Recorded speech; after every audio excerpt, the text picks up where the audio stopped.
पर्वकाळ द्वादशी आहे, गुरुवार आहे आणि जयंती आहे.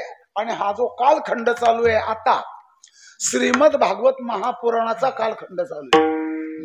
जवळजवळ तिथी घटून जाते किंवा कमी होऊन जाते किंवा वाढून जाते काय त्याच्यामध्ये. आणि चौथा दिवस आज भागवताचा आहे आणि तंतोतंत चौथ्या दिवसालाच वामन जयंती यायला पाहिजे.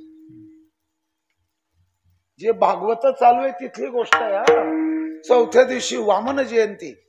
आता वामन जयंतीला काही माणसं सकाळी 8:30ला जीवन घेतात. आता काय करावं, रडावं का हसावं.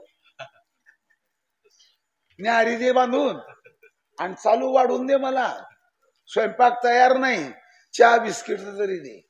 त्यांना माहितही नाही की आज वामन जयंतीचा उपवास एकादशी सारखा धरावा, रामनवमी सारखा धरावा, शिवरात्री सारखा धरावा, कृष्ण जन्माष्टमी सारखा धरावा, नरसिंह जयंती सुद्धा अशीच धरावी. चला ठीक आहे. भगवान परमात्मा जो अवतीर्ण होतो तो जगाच्या कल्याणाकरता. ही यदा यदा धर्मस्य ग्लानिः भवति तदा अहम आत्मानं सृजामि.